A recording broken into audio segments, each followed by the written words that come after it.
Hey, Kanakademuk. There's a girl feeling herself right there, you see? Hey.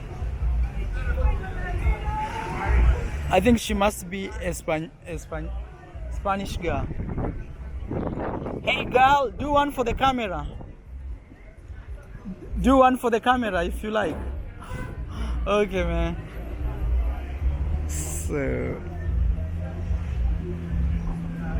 So there's this place. This place is really popular.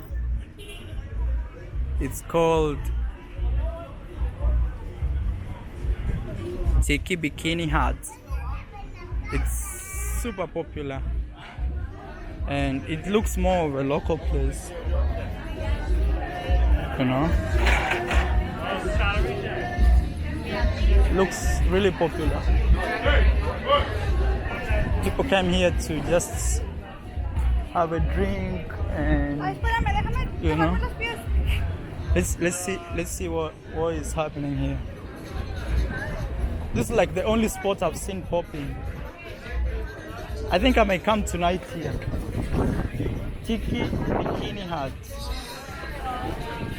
Yeah, it looks really, really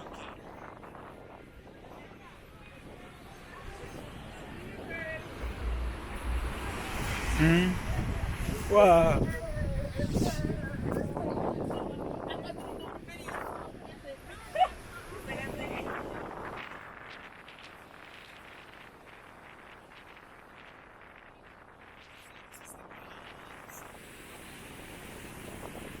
Right there, you see the sheep. Yeah, people are just having the best time you can imagine. I think tomorrow I'm coming here to enjoy.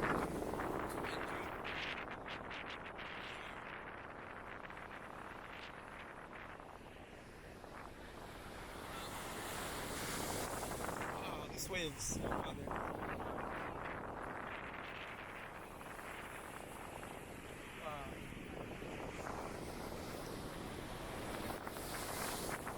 I think for sure I'll come here tomorrow to just have some, you know, some swimming and stuff. That looks really cute. Yeah, so I'm exploring the streets. Some security guy is checking on me very strictly. I don't know why. Sometimes that's the problem being a black guy. Like people just check on you. Hey girl, who is that guy? I don't care about it. Yeah. And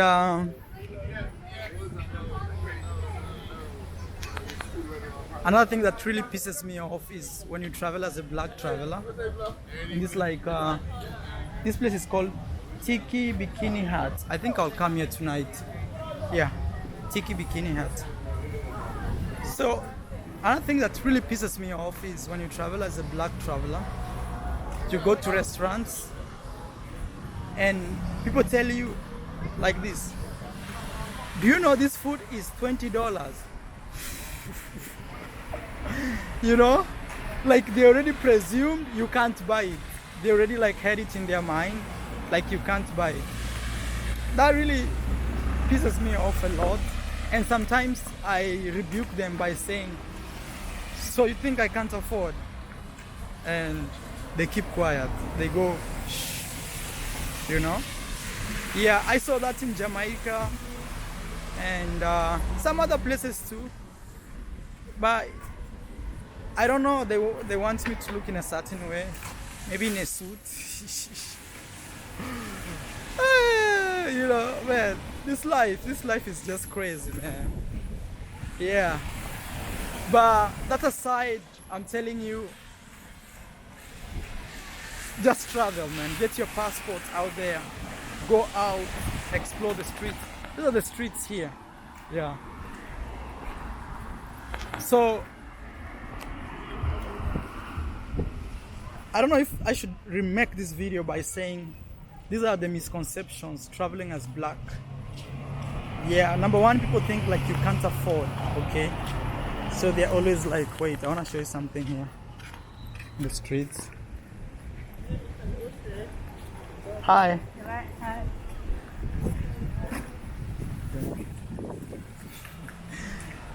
You know, today I'm really exposing my camera, everybody can see it. So, okay, so misconceptions traveling as black is, number one is people always assume you can't afford. Even if they are blacks. Let's say you're a very classy restaurant where people are black. I'm not trying to say, you know, the idea is it does not only come from white people like thinking black people can't afford. It comes from all over, you know. Oh, those Chinese live here. There's Chinese who live right there in that building. You can see one coming out. And they are constructing a huge construction right behind, as you see. I think it's a hotel. Yeah. So, yeah, as I was saying, is misconception. So people always think you can't afford to buy things. So they always say, "Hey, do you know this food is this amount?" So for me, when it happens like that, I don't become arrogant, but I make them look stupid, you know, by saying, "So you think I can't afford?" Then they keep quiet, you know, they don't answer you anything. That's number one. Number two is when you travel through the immigrations, people always ask you really weird questions, especially if they're not black. When they are black, they're easy on you actually. That's one thing I've realized. So generally they will ask you like, "Hey, there are cute girls here. Let's fast watch this." You know? Wow.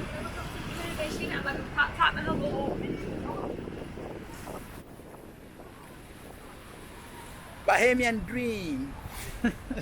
Okay, so when you cross the immigration, and if it's not a black person, they will always be more strict on you and be like, "How long are you staying here? When are you leaving? How much money do you have in your pocket right now with you?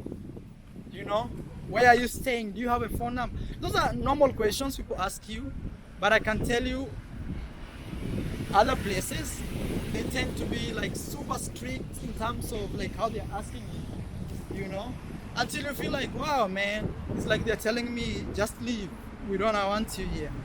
So that's a little creepy in a way, or crazy, but again, you're like, wow, you know.